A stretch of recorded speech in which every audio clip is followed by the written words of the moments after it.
नमस्कार दोस्तों, एक बार फिर से स्वागत है आपका हमारे हॉरर पॉडकास्ट शो पे, जहां पर हम लोग सुनते हैं एक से बढ़कर एक सच्ची घटना पर आधारित डरावनी कहानियां।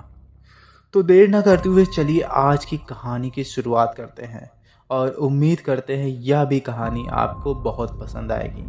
अगर कहानी पसंद आए तो वीडियो को लाइक करिएगा और कमेंट में मुझे ज़रूर बताइएगा कि आपको यह कहानी कैसी लगी। तो चलिए कहानी की शुरुआत करते हैं। रवि और करण बचपन के दोस्त थे। दोनों को नई जगहों पर घूमना और रहस्यमयी चीज़ों को खोज करना बहुत पसंद था। वे दोनों अक्सर देर रात बाइक पर घूमने निकलते, कभी किसी ने सुनसान रास्ते पर तो कभी कभी पुराने खंडहर में। लेकिन आज की रात कुछ अलग ही थी। रवि ने करण से कहा, यार आज कुछ रोमांचक करना है। यह सुनते ही करण ने सिगरेट का धुआं उड़ाते हुए बोला, चल साया घाट चलते हैं। रवि ने भौहें चढ़ा दी। साया घाट? वो जो नदी के किनारे है? अरे भाई, लोग कहते हैं कि वहाँ कुछ अजीब होता है। करण हंस पड़ा। तू भी ना, ये सब गांव वालों की बकवास कहानियां हैं। तू तो खुद कहता है ना कि भूत प्रेत कुछ नहीं होते हैं। चल देखते हैं वहाँ क्या होता है। रवि कुछ देर तक सोचता रहा, फिर मुस्कुराया और बोला, चल ठीक है, चलते हैं। रात के लगभग 10:30 बज चुके थे। सड़कें सुनसान हो चुकी थी। हल्की ठंडक बढ़ गई थी। दोनों ने अपनी बाइक उठाई और शहर से बाहर की ओर निकल पड़े। साया घाट शहर से करीब 15 किलोमीटर दूर था। एक जगह दिन में आम लोगों के लिए तो खुली रहती थी, लेकिन रात में वहाँ कोई नहीं आता जाता था। ऐसा कहा जाता था कि कई साल पहले यहाँ कुछ अजीब सी घटनाएं हुई थीं। लोगों को अचानक गायब हो जाते वहाँ से, पानियों में परछाइयाँ दिखाई देती और किसी अनजान की धीमी फुसफुसाहटें भी सुनाई देती थी। लेकिन रवि और करण इन बातों को महज अफवाह मानते थे। बाइक का इंजन गहरी आवाज करता हुआ रात के सन्नाटे को चीरता हुआ आगे बढ़ रहा था। सड़क के दोनों किनारों पर घने पेड़ थे, जिनकी टहनियाँ हवा में हिल रही थी। बीच बीच में दूर कहीं से उल्लुओं की आवाज आ रही थी, जिससे माहौल और भी रहस्यमय लगने लगा था। करण ने हंसते हुए कहा, भाई सोच, अगर अभी कोई सफेद साड़ी में औरत सामने आ जाए तो? रवि ने उसे घूर कर देखा। चुप बैठ, तेरी ये बेकार की बातें सुनकर सच में डर लग रहा है। करण हंस पड़ा इन सब चीज़ों को सुनकर, लेकिन उसके हंसी में एक हल्की सी घबराहट भी थी। करीब 20 मिनट बाद वे घाट पर पहुंच गए। चारों ओर गहरा सन्नाटा था। नदी का पानी काले शीशे की तरह स्थिर लग रहा था, लेकिन उसमें से आती धीमी लहरों की आवाज़ वातावरण को और भी रहस्यमयी बना रही थी। रवि ने बाइक खड़ी करते हुए कहा, यार सच में अजीब सा माहौल है यहाँ। करण ने झुलझुलाते हुए कहा, अब बस भी कर, और अपनी जेब से एक सिगरेट निकाल ली। दोनों ने घाट की सीढ़ों पर बैठकर सिगरेट जलाई। चारों तरफ घना अंधेरा था, सिर्फ चांद की हल्की रोशनी ही पानी पर पड़ रही थी।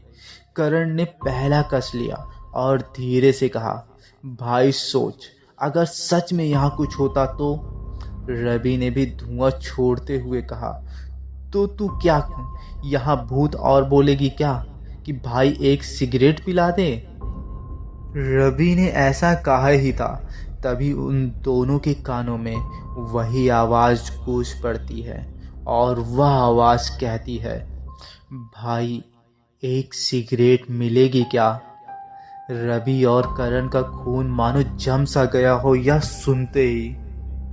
वे दोनों एक झटके से पलटे। उनके पीछे एक आदमी खड़ा था, लंबा दुबला पतला, बिखरे बाल और फटे पुराने कपड़े। उसकी आंखें गहरी और काली थीं, मानो उसमें कोई जीवन ही ना बचा हो। रवि ने घबराकर सिगरेट का पैकेट उसकी ओर बढ़ा दिया। उस आदमी ने मुस्कुराते हुए एक सिगरेट निकाली और माचिस जलाकर सुलगा ली अपनी सिगरेट को। फिर उसने धीरे से कहा, तुम्हें पता है यह जगह बहुत खतरनाक है? करण ने कांपती हुई आवाज में पूछा कि क्यों क्यों खतरनाक है ये जगह? आदमी ने गहरी सांस ली, धुएं का छल्ला बनाया और कहा, क्योंकि यहाँ एक साया घूमता रहता है। यह सुनते ही रवि और करण की सांसें अटक गई। अभी कुछ ही सेकंड पहले वे मजाक कर रहे थे, लेकिन करण और रवि ने एक बात ध्यान दी। जब उस व्यक्ति ने सिगरेट का पैकेट से एक सिगरेट निकाला और उसने अपने ओठों पर लगाया और अपनी जेब से एक पुरानी माचिस की तीली निकाल कर जलाई। माचिस की लौ हल्की सी जलकर बुझ गई। फिर उसने एक और तीली जलाई। इस बार वह ठीक से जल उठी और उसकी हल्की पीली रोशनी में कुछ पल के लिए उस आदमी का चेहरा और भी डरावना लगने लगा। गालों की हड्डियां उभरी हुई थी, ओठ सूखे और फटे हुए थे। उसकी आंखों के नीचे गहरे काले धब्बे थे। उसने एक लंबा कस लिया, धुएं को हवा में छोड़ा और फिर धीरे से मुस्कुराया। वहीं साये वाली बात को सुनकर रवि और करण सहमे तो थे, लेकिन रवि ने हंसने की कोशिश की, लेकिन उसकी हंसी कमज़ोर पड़ गई। भाई, अब यह मत कहना कि तुम भी वही घिसी पिटी भूत की कहानियां सुनाने वाले हो। आदमी ने उसकी तरफ देखा। उसकी आंखों में अब भी वही अजीब सी गहराई थी और उसने बोला, भूत नहीं, ये कहानी एक साये की है। करण ने हकलाते हुए पूछा, ये साया क्या होता है? आदमी ने अपनी सिगरेट की राख को झाड़ते हुए घाट के शांत पानी की तरफ देखा और धीरे से कहा, कुछ साल पहले की बात है। एक रात ठीक इसी जगह दो दोस्त आए थे। वे भी तुम्हारी ही तरह थे, मजाकिया, निडर और इन कहानियों को बकवास मानने वाले। वे भी यहीं बैठे थे, सिगरेट पीते बातें कर रहे थे, लेकिन उन्हें नहीं पता था कि इस घाट की आत्मा जाग चुकी थी। रवि और करण का दिल दहकने लगा था अब इन सब बातों को सुनकर। घाट पर हल्की हवा बहने लगी, जिससे ठंड और भी बढ़ गई थी। जैसे ही उन्होंने अपनी सिगरेट खत्म की, उन्हें अपने पीछे अजीब सी आवाज़ सुनाई दी। पहले उन्होंने सोचा कि हवा का झोंका होगा, लेकिन फिर उन्हें लगा कि कोई उनकी बातों को गौर से सुन रहा है। करण ने गहरी सांस ली और पूछा, फिर क्या हुआ? आदमी ने उसकी तरफ देखा। उसकी आंखें अब और भी पहले से ज्यादा चमकने लगी थीं। और फिर उस आदमी ने उन लड़कों की कहानी को आगे बताना शुरू किया।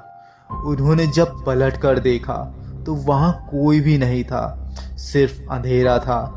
लेकिन जैसे ही उन्होंने दोबारा आगे देखा, उनके ठीक सामने कोई खड़ा था, एक साया, बिना चेहरा, बिना शरीर, बस एक काली धुंध की तरह।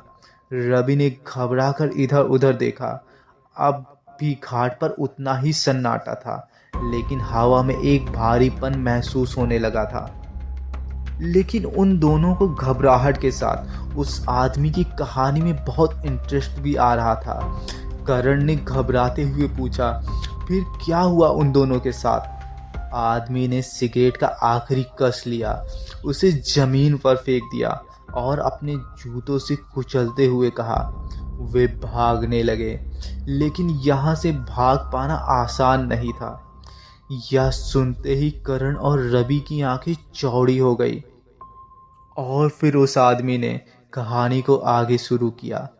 उनमें से एक दोस्त जो कुछ दूर भाग गया, लेकिन दूसरा वहीं अचानक रुक गया।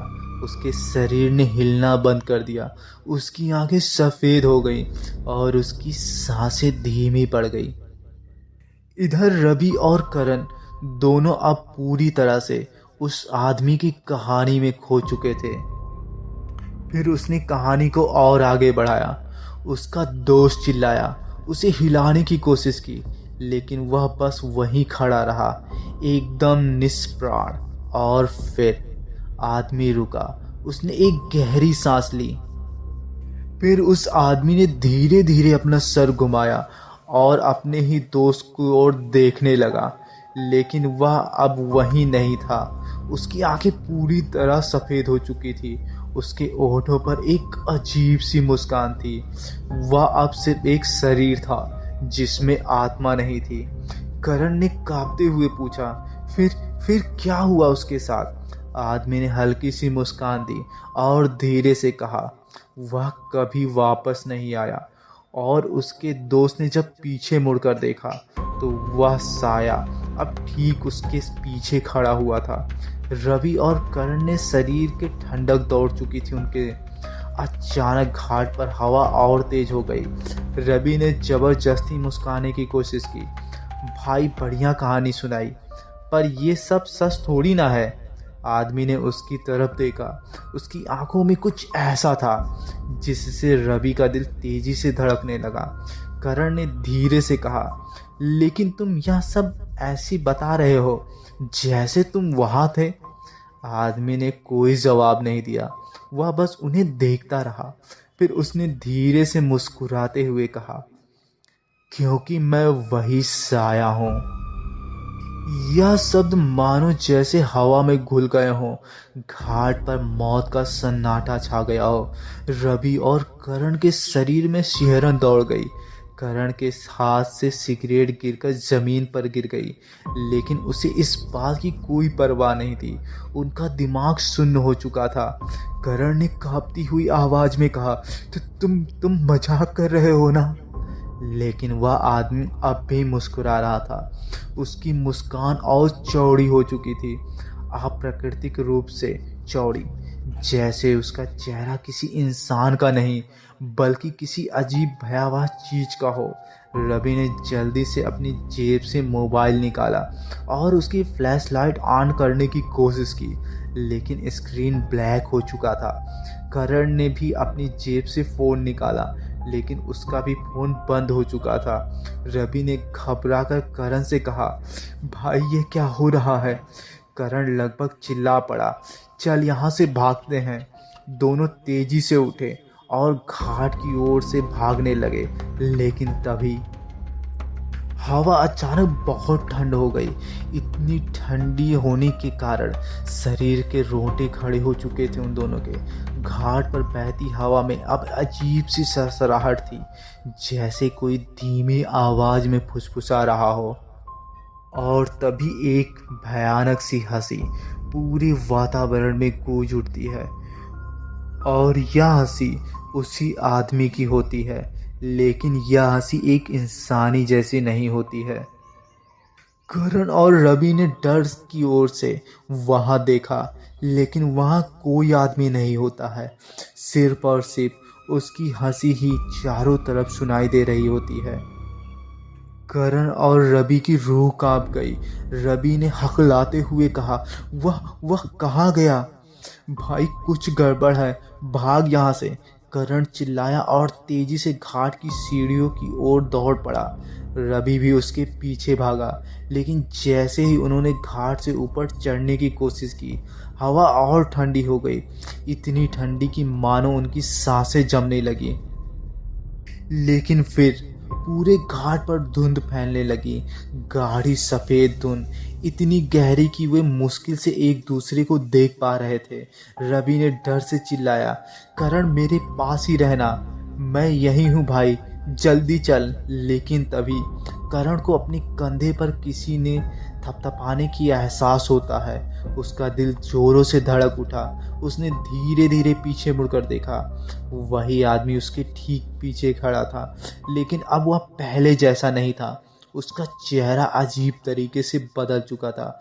उसकी आंखें पूरी सफ़ेद थी, होठों पर एक डरावनी मुस्कान, और उसकी खाल झुर्रीदार और नीली पड़ चुकी थी।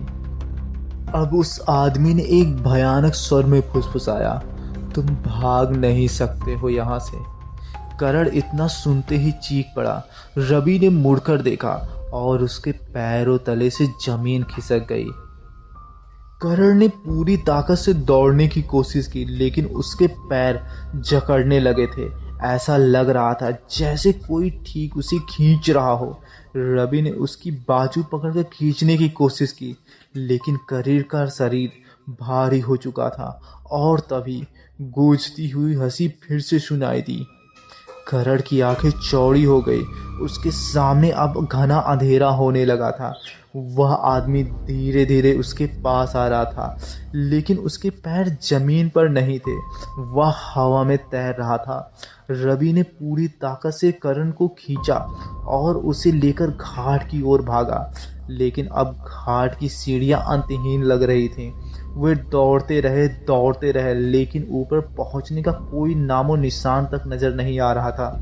करण हाँफते हुए बोला, भाई हम वहीं के वहीं हैं। रवि ने रुक कर देखा। वे अब भी घाट के नीचे थे। यह कैसे हो सकता है? और तभी करण की चीख गूंज उठी।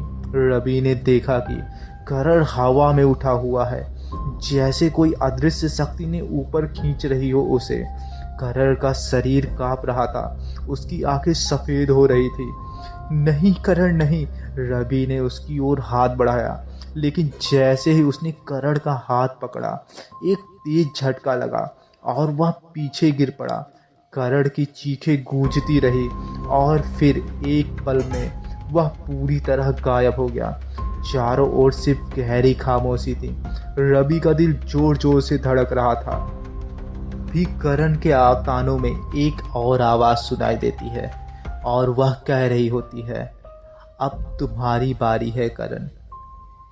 जैसे ही रवि ने पीछे मुड़कर देखा, वह आदमी ठीक उसके सामने खड़ा था, लेकिन वह इंसान नहीं लग रहा था। उसकी आंखें सफ़ेद चमक रही थी, उसका शरीर काले धुएं में बदल रहा था। रवि का गला सूख गया था। मैंने कहा था यहाँ नहीं आना चाहिए था। रवि ने अब चारों ओर देखा तो घना अंधेरा छा चुका था। वहाँ हर जगह एक खालीपन का एहसास हो रहा था। रवि ने चिल्लाने की कोशिश की, लेकिन उसकी आवाज़ जैसे उसके गले में ही दब कर रह गई। हवा स्थिर थी, ठंडी और भारी। उसे लग रहा था कि उसके चारों ओर कोई दीवार बना ली गई हो, एक अदृश्य भयावह दीवार जिससे वह बाहर नहीं निकल सकता था। तभी रवि को कुछ दूरी पर एक झुकी हुई आकृति, जो धीरे धीरे उसकी ओर बढ़ रही थी, दिखाई देती है। रवि का दिल उसको देखकर अब जोरों से धड़कने लगा। रवि ने जोर से चिल्लाया, कौन है वहाँ? लेकिन वहाँ से कोई भी जवाब नहीं आता है। परछाई अब और पास आ गई। वह अब उसे साफ साफ देख सकता था, और वह करण होता है। हाँ, वह करण ही था, लेकिन करण की आंखें सफ़ेद हो चुकी थी। चेहरे पर कोई भाव नहीं था। उसका शरीर अजीब तरीके से झुका हुआ था, जैसे वह अपने शरीर के वजन को संभाल ना पा रहा हो। रवि ने कांपते हुए कहा, भाई चल भागते हैं। लेकिन करण बस वहीं खड़ा रहा। उसकी आंखें अब भी खाली थी। रवि ने धीरे से अपना हाथ बढ़ाया और करण के कंधे पर रखा।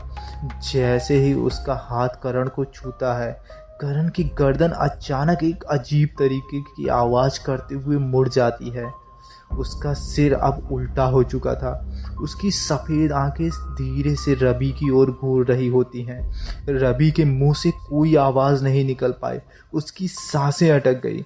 करण के होठ हिले और उसके अंदर से एक गहरी अजीब सी आवाज़ आई, तू अब नहीं बच सकता रवि। यह सुनते ही रवि का पूरा शरीर सुन्न हो चुका था, लेकिन अगले ही पल उसका दिमाग में चेतना आया। यह एकमात्र विचार था जो उसके दिमाग में गूंज रहा था। रवि ने पूरी ताकत लगाकर करण को धक्का दिया और अंधेरे में भाग पड़ा। लेकिन यह कौन सी जगह थी? कहाँ वह घाट था? कहाँ वह नदी का पानी? यह सब कोई जगह ही नहीं थी। एक अनजान डर जिसको रवि समझ ही नहीं पा रहा था। वह सिर्फ दौड़ता रहा और दौड़ता रहा, पर ऐसा लग रहा था कि वह एक ही जगह चक्कर काट रहा हो और उसके कानों में वही भयानक हंसी सिर्फ गूंजे जा रही हो। रवि के पैरों की गति धीमी हो गई। वह बुदबुदाया, नहीं नहीं। और फिर अचानक उसके सामने एक जलती हुई लाल आंखों वाली परछाई प्रकट हुई। वह आकृति अब हवा में तैर रही थी। उसकी आंखें आग की तरह लाल थी। उसका शरीर काले धुएं से बना हुआ था। उसको देखते ही रवि हड़बड़ाकर गिर गया और वह जल्दी से उठा, अपने कपड़े झाड़े और लड़खड़ाते हुए घाट की सीढ़ियों की ओर भागा। उसने बाइक की तरफ देखा। वह अब भी वहीं खड़ी थी, जैसे कुछ हुआ ही ना हो। रवि ने जल्दी से बाइक स्टार्ट की और वहां से निकलने वाला ही था कि उसकी एक चीज़ देखी जिसने उसके खून को जमा दिया। करण की हेलमेट उसकी बाइक के हैंडल पर थमी थी, लेकिन करण नहीं था वहां पे। रवि की आंखों से यह सब देखकर आंसू बहने लगे, लेकिन वह अपने आप को संभालते हुए वहां से भाग निकला। लेकिन भागते हुए रवि ने जब पीछे मुड़कर देखा तो करण वहीं पर टेढ़ा खड़ा हुआ दिख रहा था। उसके चेहरे पर मायूसी थी, लेकिन रवि चाह के भी कुछ नहीं कर सकता था और हवा में उस आदमी की भयानक हंसी गूंज रही थी। और इस तरह से रवि अपनी जान तो बचा पाया, लेकिन वह अपने दोस्त करण की जान को नहीं बचा पाया। तो दोस्तों, यह कहानी थी रवि और कर्ण की।